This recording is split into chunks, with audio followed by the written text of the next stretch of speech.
I'm going to stay on the Fabs train. If he gets a start, he'll be the man. Oh, cannot wait to see how this battle unfolds between, of course, the DJR Team Penske cars and the Red Bull Holden Racing team. It's been such a wonderful battle right through the first round of the championship, and no doubt this will set up what is going to be a really exciting championship feud between these two teams throughout the rest of the season. Who's your dark horse in this one today, Russ? Oh, look, I like Caruso's. Caruso's going really well. You know, I was really impressed with his third-place drive yesterday. Nissan's got a bit of pace. So, look, I reckon he could do it, and he's starting up the grid in this one as well. So, yeah, look, if he gets a good start, he'll definitely be there.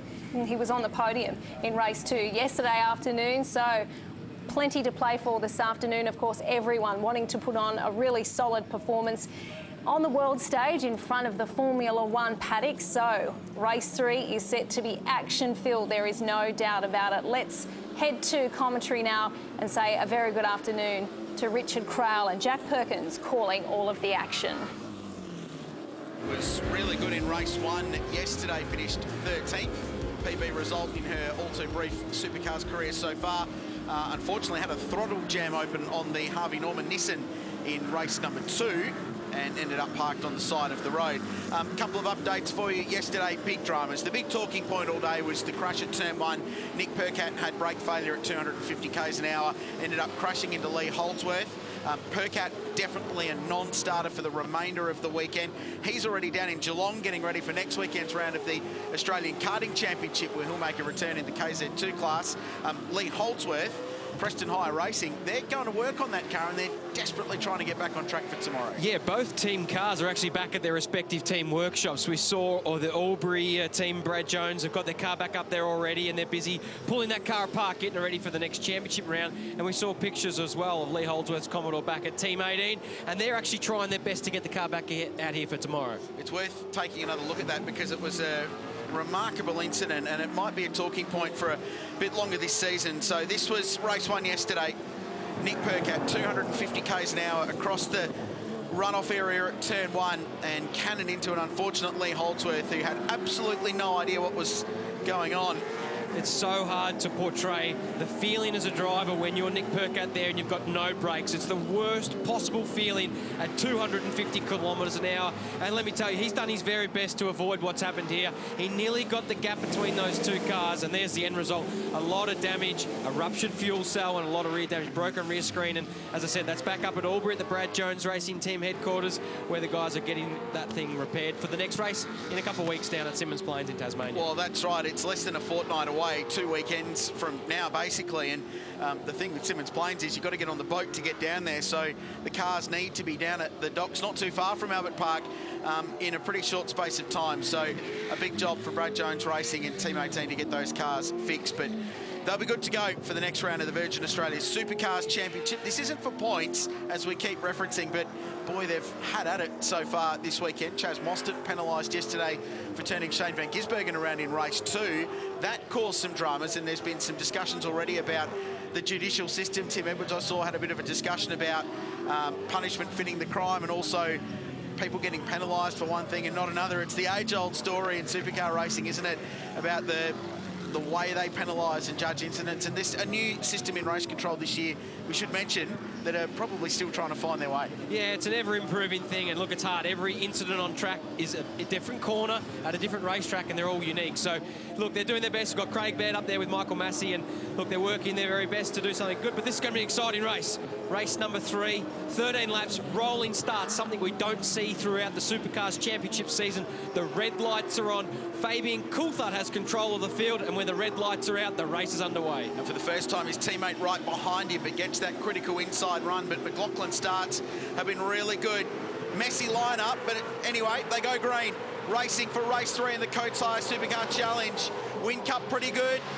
Around the outside, the Red Bull HRT Commodore. Coulthard leads them through. Mostert's been racy on the opening lap so far this weekend. Bright's around. He's out quicker than Virat Kohli. Around he goes at turn 1.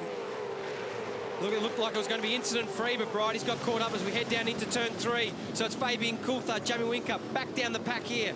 That's Garth Tander on the outside of Rick Kelly.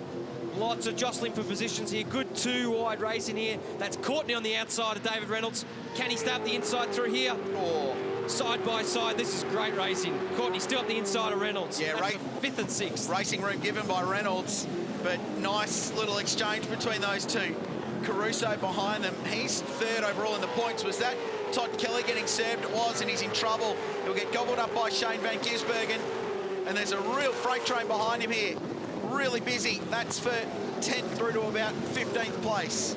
It was Shane van Gisbergen, got into the rear of Todd Kelly. Shane's done a great job. He started the rear of the field, and he's got his way up to 11th, so he's carved his way through the field and done a great job thus far. Here's Tim Slade up the inside of his teammate, Tim Blanchard. He fired it off on his one lap in Quali 3, Van Gisbergen, for this race. So started 25th, shown 11th at the moment. So the first 2 or 3 Ks of his motor race have been extraordinary. Down to turn 13. It's Coulthard, Whincup, McLaughlin, Mostert and Reynolds. Just behind James Courtney, 5th and 6th. Reynolds' opening laps so far this weekend have not been good, Jack. So it's nice to see the Erebus car basically maintaining its position from where it started. Just behind them is Michael Caruso, who's 3rd in round points for the moment, so he'll be looking to work his way forward. Then Will Davison, then James Moffat and Rick Kelly rounding out the top 10. 1 lap down, 12 to go. So this is the first time we've been here with the super soft Dunlop tyre, and it's a fresh set of tyres for all the cars. Qualifying 3 saw them use set number 3, and they have to use that set for the race. So no varying tyre strategies this race. It is the warmest track conditions we've seen all weekend for these cars.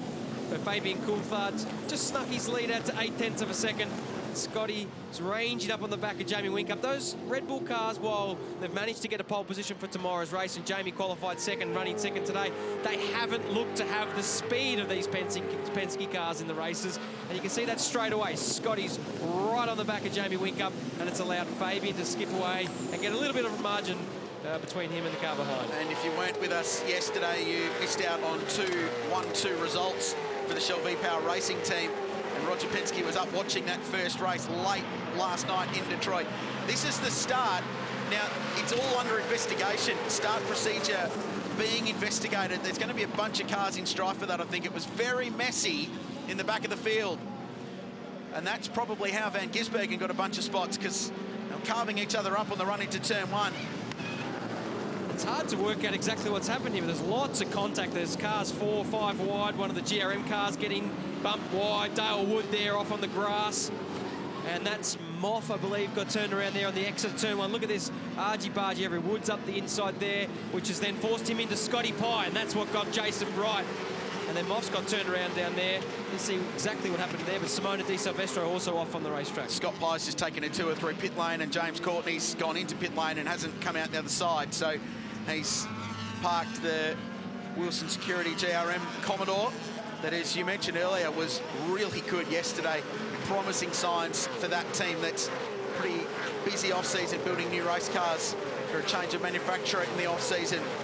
So just over a second now, the margin. Coulthard to Whincup, then it's McLaughlin and Mostert and Courtney and Reynolds, Caruso, Davison, Moffat and Rick Kelly 10th. Van Gisbergen remains 11th.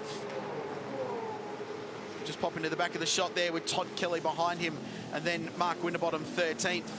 Winterbottom with a bit of angst after Thursday, Jack, complaining about the braking problems that have been ongoing since Eclipsal 500 Adelaide, the first round of the championship proper this year. Seems to be ongoing. Had reasonable pace in race 2 yesterday, mired down in the field in race 1, and only 13th for the champion of 2 years ago. And yesterday we saw a lot of brake lockups from a lot of different people. Cam Waters, James Courtney, lots of competitors were locking loaded side tyres. So obviously pushing those Dunlop tyres to the absolute maximum and haven't quite got the sweet spot. So Mark Winterbottom looking for improvement this weekend, back in 13th. Hopefully they've been able to find some of the reasons why they've had braking issues earlier on in the weekend. There's going to be a post-race investigation as well for Shane Van Gisbergen versus Todd Kelly. We saw the back of that up at turn 7, the top of the circuit here at Albert Park. Fisticuffs on the opening lap, so I'll look at that after the race. Chaz Mostert looking very racy here in 4th behind Scotty McLaughlin. He's been the pick of the PRA cars this weekend, Chaz. He's had good speed across the first 3 races, and he's showing that again here. He's got the lights on, looking to put a bit of pressure on Scotty, but yesterday found himself with a drive-through penalty after that contact with Shane van Gisbergen. What's the feedback been so far on the tyre, the ultra-soft tyre that we're running for the first time this weekend that will be something of a staple throughout this year's Supercars Championship? Boys, I'm just watching the vision here. I mean, Fabian Coulthard, I think you've got to stop sometimes and just take stock of what's going on here. He's been a great driver for a long time, but when we watch him now, since Scotty McLaughlin has arrived, I'm just watching now, he's punching out fastest sector time one after the next. That's Jamie Whincup, remember, behind him, and he's driving away from him. Now, Fabian's very, very talented, no mistake, but this is really, I'm going to grab Ryan Story a minute and have a chat to him. This team is on their game. The litmus test for me will be when we leave here and go to Symmons Plains, and if for 3 different circuits in a row they can produce this same form, this will be definitely the clash of the Titans this year. Yeah, I agree with you, Larko. I mean, as you see, this is Shane van Gisbergen trying to sneak up the inside of Rick Kelly, but when you've got 2 of the better drivers in the category, in Scotty McLaughlin, Fabian Coulthard, it makes you rise to the occasion. And Scotty will be putting in the pressure on Fabian, Fabian putting the pressure on Scotty, and the net result is a team doing a better job on the racetrack, and they've been able to give those guys good tools to play with as well. But it certainly makes you drive better, and we see that in Formula One as well. You know, you really need to push yourself to get the most out of the car, and your teammate is your reference point for where you are. So really encouraging signs for the sport to have someone to the calibre of Penske take it up to the Red Bull Racing team. And I think somewhat unfairly, there's been a lot of comments around that, oh, Rogers has come in and thrown money at it, and that's why they've got success. But money can only get you so far if you don't have the right people involved. What Roger Penske is famous for doing is building the team, building the right people behind it, and then empowering them to do the job. And I think we're finally seeing that after now 3 years of effort, we're finally seeing the puzzle all come together. And it was no different when 888 first came to Australia. 100%. They grabbed Campbell Littles straight out of Stone Brothers Racing, who was the form team at the time. So they've done the same thing. It's about getting the people around you, exactly as you said, put a good team of people together and build on that. Yeah, well, I mean, for me, they've just almost, Penske's almost emulating what 888 did way back starting 2003, 2004, taking their time, having a look at the category and building. By conversely of that, if you look at Lee Holdsworth, I had a good chat to Lee at Clipsal. I mean, he's down the field a little bit in a single car entry. So it doesn't matter how much data he has access to, which he can get through Roland Dane or 888 data, unless you've got the guy on the other side of the garage on a similar wage package fighting for a pay increase or a seat the following year, the level of competition is not the same. So I'm thoroughly impressed with Fabian Coulthard, to go back to my original point, the way he's taken the choice to step up to the plate. Well done, Fabian. Comment from Mark Larkham in pit lane, lap 4 of 13. Fabian Coulthard, Jamie Whincup and Scott McLaughlin, the top 3. More of the Supercars after this. Welcome back to Albert Park as we continue our countdown to Formula One qualifying. It's not far away. A lot of anticipation around this great facility, and a big crowd here on Saturday. Looking forward to finding out who will get the first Formula One pole position of the season. Supercars are on track. There's 8 laps to go, and it's Fabian Coulthard still leading while we're away, Jack. This was awesome. Tim Slade carving his way from the back of the field in this race. Cam Waters, bit of Tim Blanchard in for fun as well on the outside. Good little exchange. Yeah, good clean racing. A little bit of argy-bargy. That's what we come to see. The fans like a little bit of bumping and rubbing. Slade probably didn't know that Cam was still stuck around the outside there, but he was able to get the switch back, got up the inside down the straightaway and got the passing move done. And Tim continued his march forward, so he qualified poorly for this race. Ended up starting back. Waters continued on in the old over-under and a bit more of a hip and shoulder on the outside. See that kind of stuff at the MCG on a Friday night. Good bit of racing, though. That's what we love about supercar racing. So Tim Slade's up to 14th from the back, and alongside him on the grid was Shane van Gisbergen, who's 10th. So they've blazed their way from the back of the field. Yeah, it's all spread out at the front, to be honest. I mean, the front 4 have all drifted apart. Courtney has managed to get onto the back of Chaz Mostert, so just starting to maybe lose a little bit of rear tyre life in the midway point of this race. We see here Reynolds also falling back into the clutches of Michael Caruso. He's done a great job so far this weekend, Michael Caruso. He was 3rd on the round points, if you like, coming into this race, and he's got good consistent speed there and always the most consistent of the Nissan runners and flying the flag there. He's got the lights on in pursuit of Davey Reynolds. So very competitive racing all the way through the pack. So Fabian Coulthard out in front. It's been an amazing weekend for Shell V-Power Racing, the brand they're running under this year, for DJR Team Penske. Mark Larkham, it's an awesome story, isn't it, the way this team has evolved? Well, it is, mate. And we had a bit of a chat to Roland Dane yesterday, and he made a comment about how much money Roger Penske's got, and it really surprised me, the reaction that's had from that comment. Pretty obvious comment, I thought. But when you look around the room here, so I'm standing smack in the middle of DJR Team Penske. Now, one of the things you notice straight away with this team, forget performance for a minute, they look good, they look sharp. The cabinets, the Optonom, the panelling, the signage. Now, that's not money, that's a desire to look like you're going to win, even if you're not necessarily going to win. And I really like that in a race team. But a guy I'm keen to talk to, hey, Ryan, sorry to bump in, mate. Team principal down here at Dick Johnson Racing. I was just saying to the audience, I was staggered by how much reaction we got to my little chat with Roland yesterday, where he acknowledged, I thought, a pretty obvious statement, that Roger's got more money than he has. Roger's got more money than everyone. But I guess it's how you use it. It is indeed. And look, the great thing about our partnership with Roger Penske is that we have stability, we have security. But let me tell you, he gives us the tools to get the job done. It's our job to do it. And when you look at the house that Roland's built, Roger and everyone at our organisation has tremendous respect for what he's done over the last 10 years. There are very few examples in world sport, yet alone motorsport, where anyone has been able to demonstrate that degree of dominance. Hang on, Ryan, let me pull you up there. Tremendous respect to the point that you want to knock him off his perch and tread on him. Of course, we wouldn't be here if we didn't want to win. No one's here to come second. No one's here to come. And no one enjoying it more than that bloke over the back there. You can see Dick Johnson. Hey, Dick. Yeah, he's a happy man, happy camper. Thanks, Ryan. Appreciate the chat. Delighted. Thanks, Larko. Great scoop yesterday. Thanks, Larko. He's up and about. Great story, Ryan's story as well. Well, literally story, how he's been involved. Started out with Dick Johnson Racing and helped facilitate that partnership with Roger Penske and building that program. This is an almighty scrap, Jack Perkins. It's the World Championship for 16th place. I've never seen the race for 16th have so much intensity about it. The three guys here are absolutely elbows out, lots of damage, and the team owners would not be impressed, I guarantee you. There's a bit of unnecessary leaning on each other going on here, especially, like we say, it's only for 16th, but I'm sure the fans are loving it. Forget the team owners, I love it. It's great. Good battle. Jason Bright and the mega Ford behind them. Speak to Brighty. Is this going to be a new lease on life for now one of the oldest blokes in the field? Thought to be towards the end of his career as Dale Wood goes down the inside of Blanchard and they go at it again. But new start for Jason Bright, back with Pro Drive Racing Australia. New colours. Is it the lease of life he needs to continue his career? Yeah, I mean, Jason Bright on his day is without doubt one of the best drivers we've got in the category, and we've seen that from time to time again.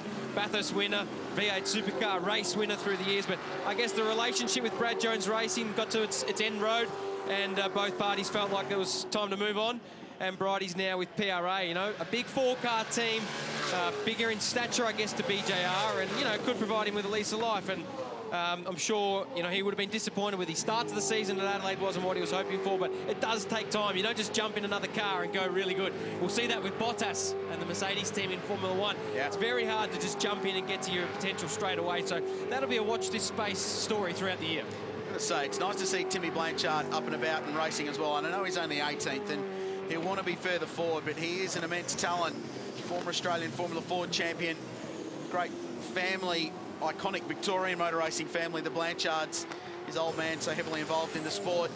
Still races historic Formula Fords every now and then too. They were both racing at Phillip Island last weekend, and I raced go-karts against Timmy. Great, as you say, great family, and good to see him out there on the grid, and yeah, moving his way forward, certainly learning more and more about the Brad Jones Commodore every weekend. Todd Kelly following Shane van Gisbergen, their 10th and 11th. Todd in the car sales Nissan. His teammate Michael Caruso just a bit further up the road, P7 at the moment. Round points have Fabian Coulthard in front of Scott McLaughlin, 219 to 208. But McLaughlin's got a handicap because he has to start tomorrow's final race from 26th position.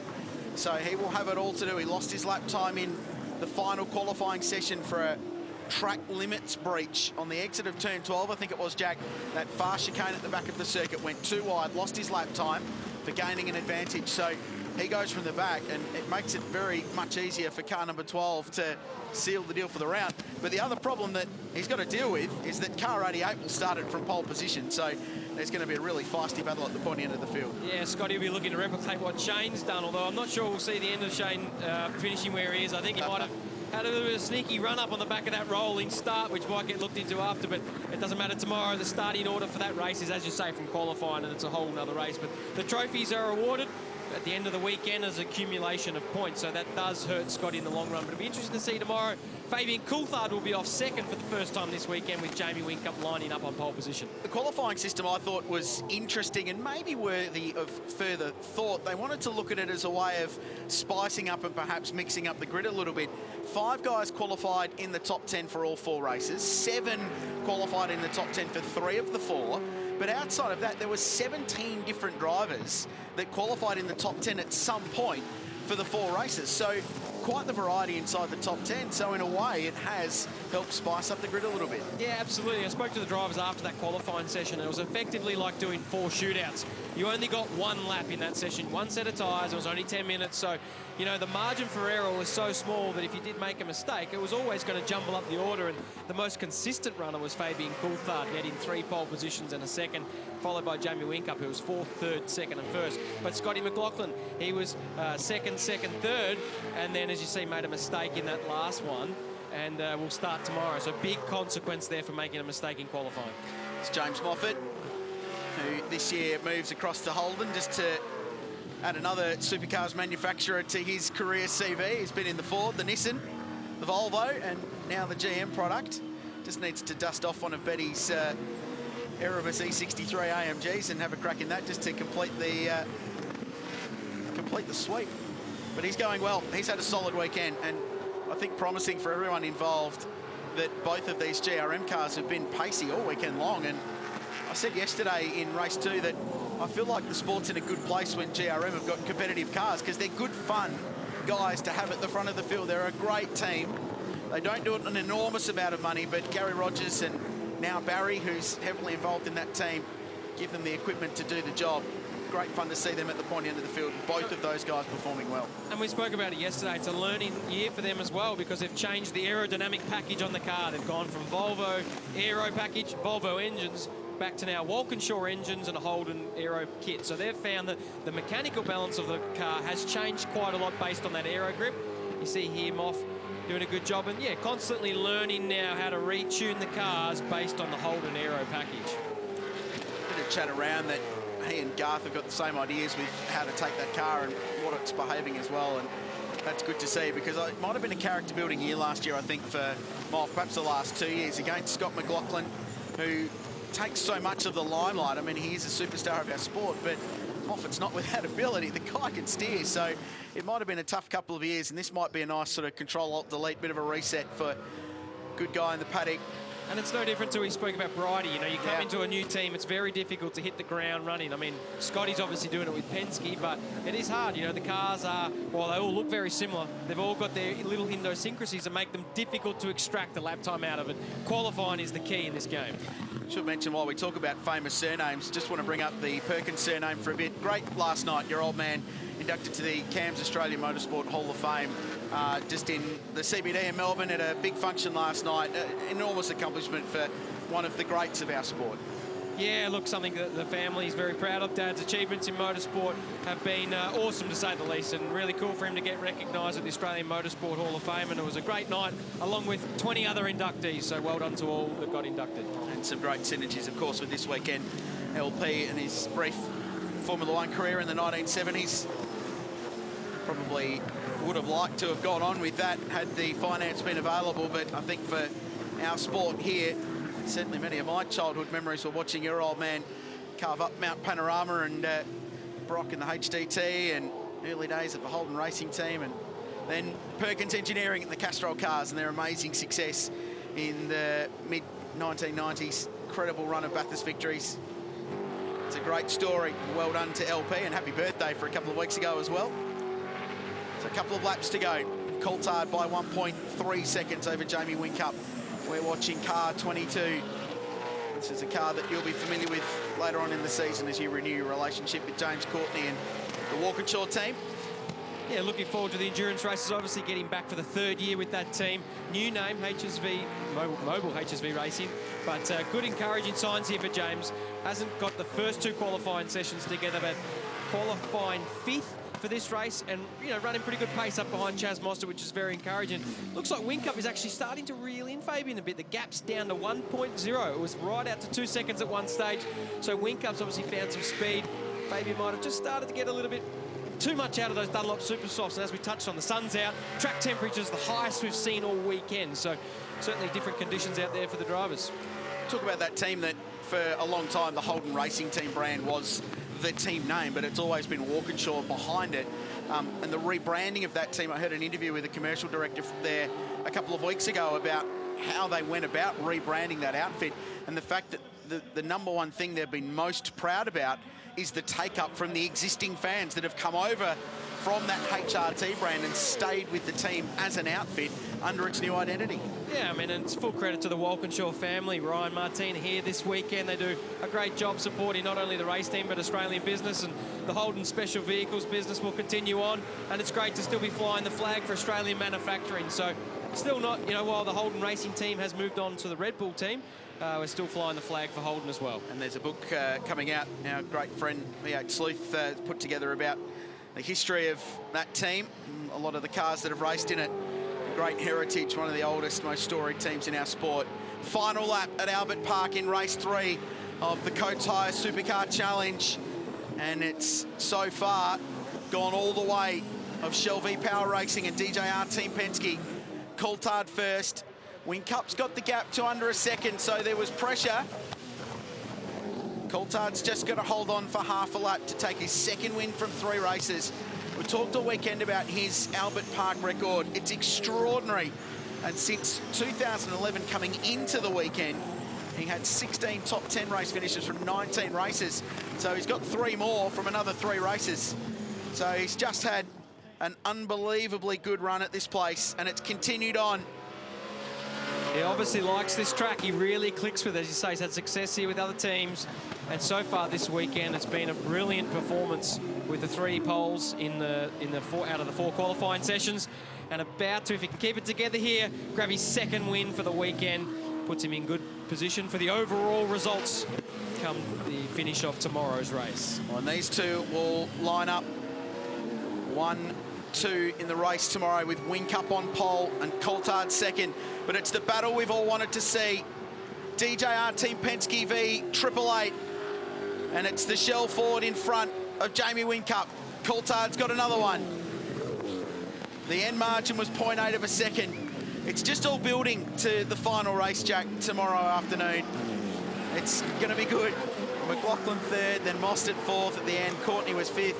David Reynolds P6. I think they'll be pretty satisfied with that down at the Erebus camp. We didn't see much of Davey in that race, but solid P6 for the Penrite Holden.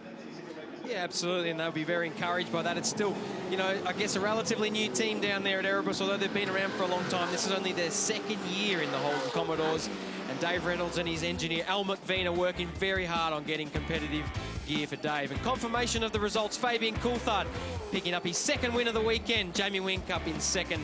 Third was Scotty McLaughlin. Fourth, Chaz Mostert. Fifth, James Courtney, as we said, that's his best result so far this weekend. As for Davey Reynolds in sixth, and Michael Caruso, first the Nissans in seventh. Great job for him, and he's currently doing pretty well. Third in the points, so that's encouraging for tomorrow. Will Davison was eighth in front of James Moffat and Shane Van Gisbergen next, so there's a good scrap on for that Ledge of Stray there. It's actually Jamie Whincup third for the round, so he actually just jumped in front of Michael Caruso. Apologies for that. So that'll be a fight tomorrow in the final race to see who can get on the final spot on the podium. Todd Kelly, Mark Winterbottom, 12th. Slade from the back of the field to 13th. I think the BJR cars have got pace. Craig Lowndes might in the midfield, as he has been all weekend long. They've got some work to do at Team Vortex. Yeah, Craig's obviously not getting the most out of it. It's a new engineer, a relatively new engineer for him. He was working with Ludo Lacroix, who sensationally left to Penske over the off-season. And, you know, Craig's certainly finding his feet to get the most out of that 888 Commodore, and we all like to see Craig Lowndes running competitively. Young Alex Rullo, he's very young. Most of his mates are still at school, and to be out here racing supercars is fantastic.